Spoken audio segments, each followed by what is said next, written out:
I am Dr. Samuel Vasava, second year resident doctor in Department of Medicine, NHL Medical College, Ahmedabad.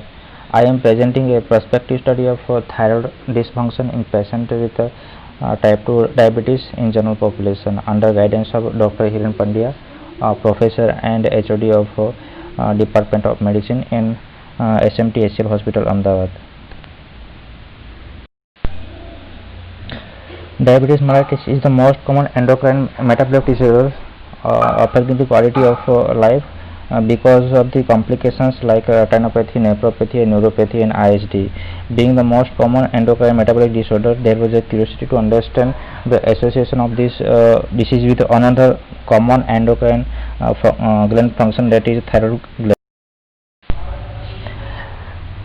Insulin and thyroid hormones being intimately involved in cellular metabolism, thus excess or deficiency of one of these hormones results in functional dearrangement of the other. Association of poorly controlled diabetes and thyroid results in low T3 level and loss of TSH response to TRH. Aims and objectives: to study the thyroid function in diabetes mellitus, to know the spectrum of thyroid dysfunction in diabetic patients. Methodology: this study includes 100 patients from different departments of SMT HCL Hospital on OPD and IPD basis, selected on random fashion, studied and followed up for 1 year. All patients with type 2 diabetes and age more than 30 years, irrespective of glucose control and treatment, are included, while type 1 diabetes, gestational diabetes, pancreatitis, steroid-induced diabetes, and those on thyroid treatment are excluded.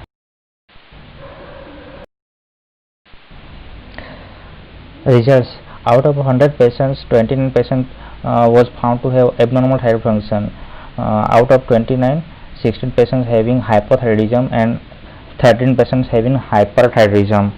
Out of 16 hypothyroidism patients, one had overt hypothyroidism while 15 had subclinical hypothyroidism. Study involved 50 male patients and 50 female patients. Prevalence of thyroid disorder was 22% in male and 36% in female patients. 22% female having subclinical hypothyroidism, while 14 had hyperthyroidism. Amongst male, subclinical hypothyroidism was 8% and hypothyroidism in 2%, while hyperthyroidism in 12%. Study include 68 people with age less than 60 and 32 people with age above 60 years. In this study, we have also found that subclinical hypothyroidism is more in elderly people with type 2 diabetes, whereas hyperthyroidism was more among the adult and middle age people. We also divided 100 patients in 3 groups according to duration of treatment. Out of 100 people, 8 patients was having a symptomatic thyroid disorder, while 43 patients having complication of diabetes in form of retinopathy, neuropathy, and nephropathy based on clinical and laboratory evidences. 12 out of 43 patients had thyroid disorder.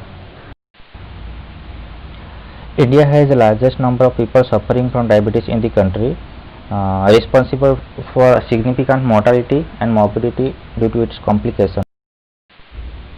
Prevalence of thyroid disorder vary among different studies. In this study, out of 29 patients with thyroid dysfunction, 15 had hypothyroidism, 1 had overt hypothyroidism, and 13 had hyperthyroidism. Prevalence of thyroid dysfunction was seen in 29% of diabetics. Subclinical hypothyroidism was more common, constituted 22%.